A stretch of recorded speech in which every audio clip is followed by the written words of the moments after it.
Hey tout le monde, c'est de nouveau Halloween, et comme d'habitude à Halloween, nous allons parler des Simpsons Horror Show. Non, ouais je sais, 2 années d'affilée que je manque à la tradition, mais j'ai pas trouvé de quoi faire une vidéo dessus cette année. J'aurais volontiers parlé des derniers diffusés, mais je peux pas vraiment dire qu'il m'a impressionné. Je me doutais que l'excellent Horror Show 33 serait un acte difficile à reproduire, mais j'espérais un petit peu plus de ses successeurs quand même. Il y aura toujours l'an prochain, jusqu'à ce que mort s'en suive à vrai dire. Rappelons que cette série nous enterrera tous. C'est peut-être ça l'horreur, la vraie. Bref, je cherchais un autre sujet, et la solution s'est rapidement imposée d'elle-même, parce qu'il n'y a pas que les Simpsons Horror Show comme épisodes spéciaux d'Halloween notables dans le monde de l'animation. Il y a dans ce petit monde, un plus petit monde des spéciaux conçus pour la télévision. Pas nécessairement part d'une série préexistante, mais tout de même un programme animé généralement de moins d'1 heure pour faire fondre le cerveau des enfants collés à leur écran de télévision. C'est une vraie tradition, et il y en a pas mal de réputés dans le domaine. Mais plutôt que de régurgiter en quoi c'est la grosse citrouille Charlie Brown est un classique immortel, je me disais, moi qui suis toujours intéressé par les découvertes, qu'il y a tellement de ces spéciaux d'Halloween qu'il y en a forcément qui sont passés sous le radar pour une raison ou une autre. Ceux qui n'ont pas marqué l'inconscient collectif, mais qui ont tout de même leur petit charme ou même leur petit passif intéressant. Et non, je ne suis pas allé jusqu'à céder au beaucoup trop tentant ces spéciaux d'Halloween que vous ne connaissez pas. Je ne suis pas dans vos têtes, mais je me doute que je ne suis pas le seul qui aime plonger dans ce genre de programme et qui cherche à en connaître toujours davantage.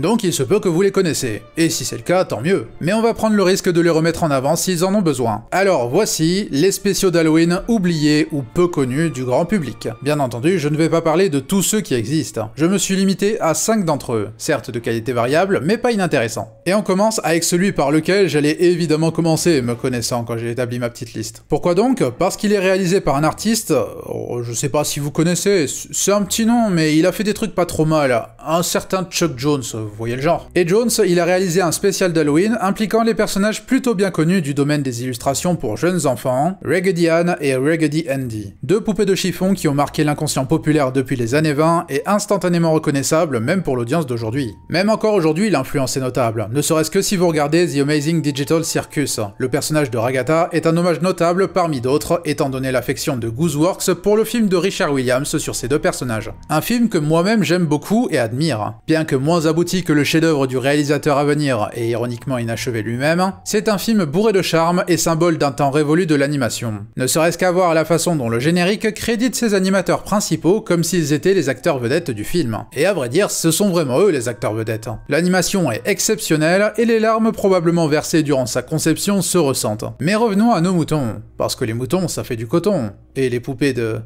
ouais bon bref. Un peu après la sortie du film en 1977, ces personnages n'en sont pas restés là avec l'exploration du monde de l'animation. Chuck Jones, qui avait déjà travaillé avec Richard Williams, a conçu 2 moyens-métrages pour la télévision impliquant Ann et Andy. The Great Santa Claus Caper en 1978 et celui qui nous intéresse aujourd'hui, The Pumpkin Who Couldn't Smile, ou la citrouille qui ne pouvait pas sourire en 1979. Bien que Chuck Jones soit surtout connu pour son travail mordant et bourré d'humour sardonique quand il était au sommet de son art, il semblerait que bien après, il n'était pas insensible à la conception de créations beaucoup plus douces. Comme s'il avait fait un demi-tour vers sa controversée période à la Disney, vous savez, les cartoons type Sniffles et compagnie. En effet, ce spécial de Raggedy Ann et Andy, que Jones a lui-même écrit, est bien conforme au caractère candide évoqué par ces 2 personnages et leurs aventures. Ici, les 2 poupées sont en quête d'une citrouille à offrir à un petit garçon en période d'Halloween pour booster son moral, quand celui-ci est contraint de rester enfermé chez lui le soir de la chasse aux bonbons à cause de sa tante qui n'a aucunement l'esprit de la célébration. Oui, c'est basiquement un spécial Noël déguisé en spécial d'Halloween. Comme l'étrange Noël de Monsieur Jack, à la seule différence que ça n'a absolument rien à voir. Il découvre une citrouille abandonnée et triste car elle ne peut sourire et pense qu'aucun garçon ne voudrait d'une citrouille triste le soir d'Halloween. Pour habiller cette intrigue mignonne, on y reconnaît également le trait indubitable de Jones tel qu'il parcourt son art des années 70 jusqu'à sa fin de carrière. Un trait qui était déjà qualifié de beaucoup plus doux qu'à l'accoutumée. Mais qu'on ne s'y trompe pas, dans les années 70, Jones était un réalisateur bien plus accompli qu'il ne l'était au début de sa carrière. Sans aller jusqu'à dire que ce spécial est particulièrement excellent, Jones ne s'efface pas derrière son matériel, quand bien même il ne déroge pas à l'innocence généralement dégagée. Ça se ressent en filigrane dans quelques petits gags bien sentis, ainsi qu'un petit running gag avec une souris typique de l'esprit Jones au pantomime une nouvelle fois instantanément reconnaissable. Et surtout lorsque le spécial bascule temporairement vers une sorte de course-poursuite Looney Tunesesque tandis que les poupées tentent d'amener la citrouille jusqu'au foyer du garçon, amenant moult gags absurdes impliquant les gens du voisinage qui sont décontenancés par les visions qui s'offrent à eux, n'étant pas sans rappeler quelques intrigues humoristiques que Jones a mis en scène auparavant. Mais l'objectif semble demeurer de charmer toute la famille, et ma foi, ça fait convenablement le job. En tout cas, je trouve, mais il faut faut dire, je suis toujours ravi de revisiter l'univers de ces poupées de chiffon, leur innocence marche à fond sur moi. C'est un spécial d'Halloween qui n'a pas pour but de capturer le côté effrayant de la fête, mais son côté fédérateur, son côté chasse aux bonbons dans les rues infestées d'enfants en costume. Et ce n'est pas à négliger non plus. C'est également un spécial rassemblant beaucoup de légendes de l'animation, certains ayant bossé pour ou à proximité de Jones depuis l'âge des Looney Tunes, comme Ben Washam, Phil Monroe et Virgil Ross, ainsi que des talents nouveaux à l'époque comme Mark Kosler. Ce dernier a même révélé une partie du processus de son côté pour un article de Cartoon Research. Je n'oublierai jamais la façon pressée dont Chuck nous a tendu les scènes à faire, sans s'embarrasser à expliquer très précisément ce qu'il voulait, et ne fournissant que très peu, voire pas de direction quant aux feuilles d'exposition. Il nous a cependant fourni un grand nombre de dessins layout bruts, comme c'était sa coutume. De quoi se faire une petite idée de la personnalité de Chuck quand ça en vient à travailler pour et avec lui. Ce qui n'a pas empêché d'accoucher d'un petit film mignon tout plein. Parlant de style avec un charme inimitable, après le trait de Chuck Jones, on passe à l'irremplaçable art de la stop motion. Eh oui, quoi de mieux pour Halloween que la bonne vieille animation en pâte à modeler pour occuper nos cauchemars. Certains ont le secret pour exacerber le potentiel horrifique mais aussi divertissant de ce style, et c'est le cas du légendaire Will Vinton. Un nom pas complètement méconnu, mais malheureusement assez éclipsé des mémoires collectives actuelles, notamment pour le destin plutôt tragique qu'il a subi en tant qu'artiste. Pour la faire courte, il s'agit basiquement du fondateur du studio qui allait devenir Laika. Autrefois nommé simplement Will Vinton Studios, ce studio a remporté quelques importants investisseurs dans sa montée, tout particulièrement le fondateur de Nike, Phil Knight, et son fils Travis, dont le nom devrait aussi vous évoquer une chose ou deux. Mais Vinton a éventuellement perdu le contrôle de son studio en échouant à rassembler des fonds, et Phil Knight, en tant qu'actionnaire principal, a repêché le navire, tout en évacuant Will de l'équation, et en renommant le studio Laika quelques temps plus tard. Eh ouais, j'adore leurs films moi aussi, mais faut pas ignorer les bases sur lesquelles ce studio s'est établi. Mais Will demeure une légende dans le domaine, certes peut-être pas aussi reconnu par l'audience mainstream que les gens de chez Hardman par exemple, mais il a laissé une empreinte durable, et certaines de ses créations hantent encore une certaine partie de l'inconscient collectif. Genre cette chose, souvent considérée comme l'une des choses les plus terrifiantes vues dans l'animation tout public, c'est Vinton, spécifiquement de son adaptation des aventures de Mark Twain. Bien sûr, il n'aura pas fait que des créations horrifiques, c'était également un artiste originaire de production jouissant d'un certain sens de l'humour. Et c'est le cas de la production grandiloquente qui nous intéresse aujourd'hui. Will Vinton's Claymation Comedy of Horrors. Possiblement la découverte que j'ai préférée en établissant cette liste, ce spécial implique un duo formé d'un porc cupide nommé Wilshire et d'un escargot asservi nommé Sheldon, qui s'aventure dans un château hanté pour récupérer la création du savant fou Dr. Frankenstein, un monstre qui pourrait rivaliser les dieux selon ses dires, et que Wilshire voit comme une porte d'accès à la fortune et au pouvoir. Cependant, le château est investi par toute une galerie de monstres le soir d'Halloween lors d'une convention, et ils n'ont pas l'intention de laisser des mortels pénétrer leur territoire. Une particularité de ce spécial qui contribue à son facteur plutôt grinçant dans son humour, c'est le fait de suivre un personnage principal inhabituel. Pas juste parce que c'est un porcin, mais surtout parce qu'il est plus antagoniste que protagoniste, partant dans cette quête pour un but purement égoïste qui s'apparente clairement à un plan à la Minus et Cortex. Son compère Sheldon est plus le faire-valoir de service que Wilshire n'hésite pas à exploiter ou placer devant lui en cas de danger. Contrairement à un Cortex, on n'est pas censé éprouver de la sympathie pour le leader. Mais qu'importe au fond, puisque ça colle à ce que le spécial est avant tout. Une bonne galerie des horreurs grotesques qui n'a pour but que de divertir par sa bizarrerie générale. Et ça marche. Cette comédie des horreurs est bourrée d'humour et d'interactions amusantes, mais c'est surtout un festival de stop motion inventive. Le design déluré de ces monstres en tout genre et la vivacité de l'animation font montre d'un savoir-faire exemplaire, rendant ce spécial d'autant plus savoureux. Même les personnages principaux peuvent se tordre, se compresser et laisser passer des expressions complètement exagérées. Tout le monde se fait malmener par les mains des animateurs et le plaisir n'en est qu'accentué. Une très sympathique gourmandise pour les yeux et un spécial qui mériterait d'être un classique reconnu tant il est singulier.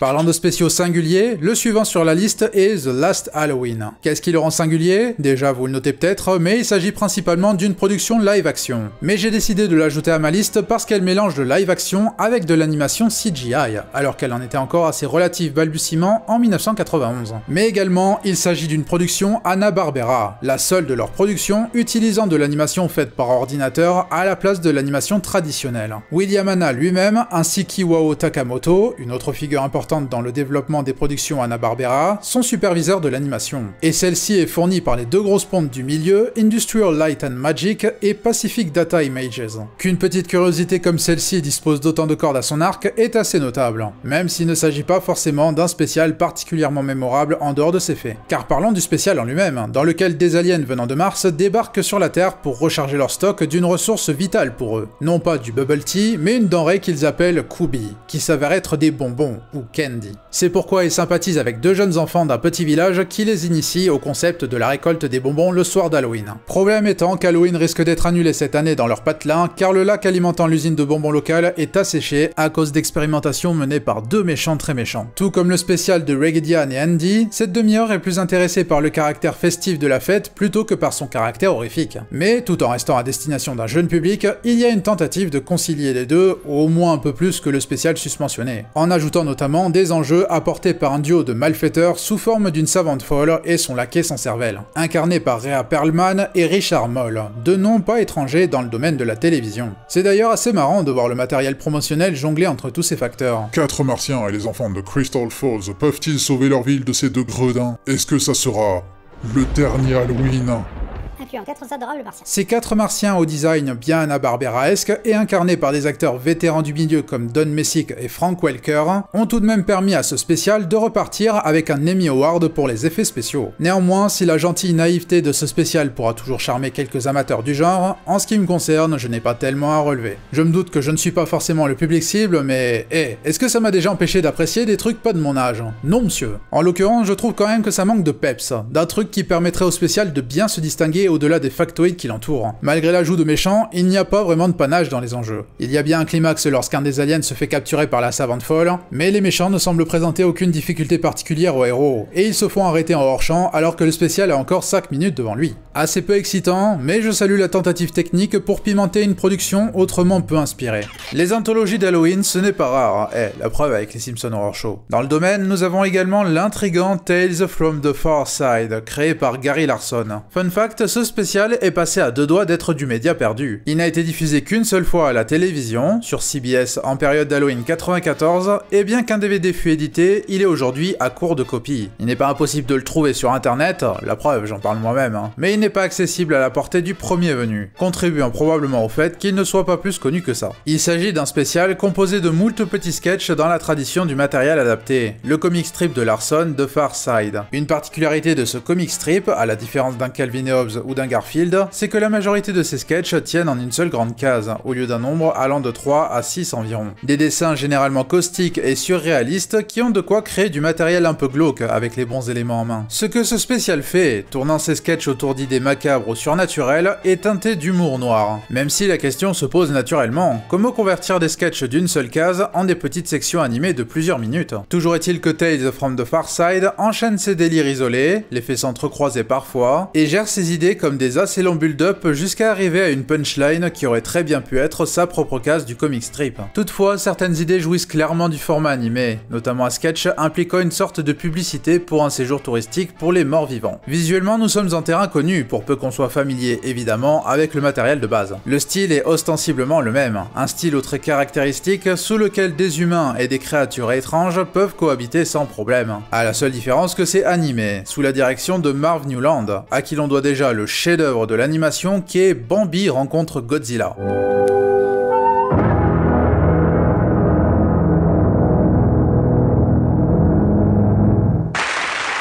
Une petite particularité de ce spécial comparé à la bande dessinée adaptée, c'est qu'il est majoritairement sans dialogue. Il y en a quelques-uns, notamment lors du sketch susmentionné de la pub. Mais le plus souvent, quand les personnages décident de s'exprimer, c'est en charabia. Une économie des mots qui n'est pas toujours une question de vie ou de mort dans l'efficacité de ces sketchs, mais qui confère une aura d'autant plus singulière à l'ensemble. J'ai apprécié une bonne partie de ces petites bulles humoristiques, mais le drame d'être une anthologie, c'est que l'enchaînement peut paraître inégal et ne pas captiver sur toute la durée. Et dans son cas spécifique, je trouve que ça manque d'un véritable sens de la progression. Dans le sens, le dernier sketch n'est pas plus impactant que le troisième sketch. Vers la fin, on est toujours au même ressenti qu'il y a 10 minutes. Je comprends l'initiative, mais ça fait que quand ça se termine, on est un peu en mode ah.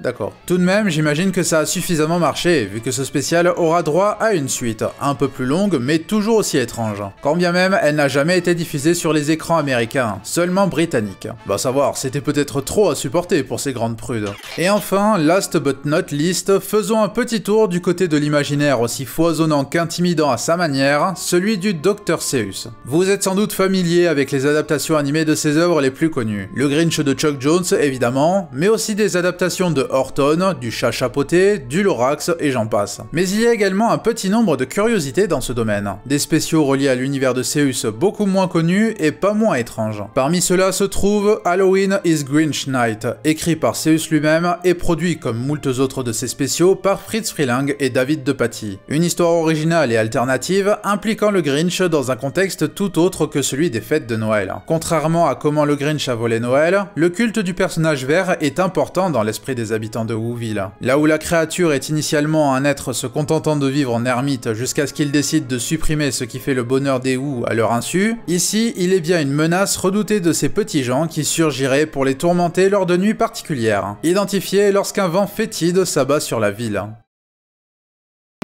Cela signifie que cette nuit est la nuit du Grinch. Une nuit où le Grinch descend de sa montagne jusqu'à Whoville pour semer la discorde et le malheur avant de repartir, contraignant donc les Who à rester enfermés chez eux pour esquiver sa fureur. Quand on a le spécial de Noël de Jones en tête, cette histoire inédite paraît d'autant plus décontenançante, ne serait-ce que pour sa direction propre à elle. Les couleurs hivernales des décors de Maurice Noble font place à des environnements automnaux où les couleurs chaudes écrasent les couleurs froides, et le trait paraît quelque part plus brouillon et rugueux. Même le Grinch lui-même paraît d'autant plus sinistre avec sa nouvelle palette de couleurs et ses sourcils qui prennent vie. Il faut dire que ça colle plus avec son caractère affublé ici, plus délibérément cruel, au point que même son chien Max a son petit arc mélancolique tandis qu'il se lamente d'être l'objet d'asservissement du Grinch, le pauvre toutou. Mine de rien, il y a du potentiel dans une histoire d'Halloween tournant autour de l'imaginaire du Dr Seuss. Le plus grand nombre est surtout familier avec ses rimes enfantines, mais Seuss n'est pas non plus étranger à des illustrations plus matures et plus sinistres, sans pour autant conjurer avec la créativité et le style qu'on lui connaît bien. Toute une collection nommée The Midnight Paintings est publiée après sa mort et dédiée à ce genre d'art. Un tel spécial serait donc l'occasion pour lui de laisser parler sa façade la plus obscure. Mais cela se résume surtout en une séquence tripesque qui est dans la droite lignée de ses œuvres d'animation qui voulaient toutes leur propre parade des éléphants roses. Avec des visuels certes intéressés par le surréaliste anxiogène à hauteur d'enfant, mais bien sûr pas aussi poussé que ça pourrait être parce que justement ça reste un spécial d'Halloween diffusé à la télévision dans les années 70 pour le jeune public. C'est pourtant le sel de ce que le Grinch inflige, car lorsque cette fantaisie se dissipe, le vent mauvais disparaît également, et le Grinch est contraint de repartir dans sa montagne sans même avoir atteint Whoville, ce gros nul. Il n'empêche que le charme en rime et en chanson du Dr Seuss est toujours présent, même si pas au sommet de son art. Et bien que l'on ait fatalement perdu Boris Karloff, décédé entre-temps, le seul comédien à revenir est Earl Ravenscroft, toujours là pour chanter les chansons après s'être occupé de celle légendaire du Grinch lorsqu'il prépare son larcin de Noël. À la fin du spécial, le Grinch promet qu'il reviendra nous tourmenter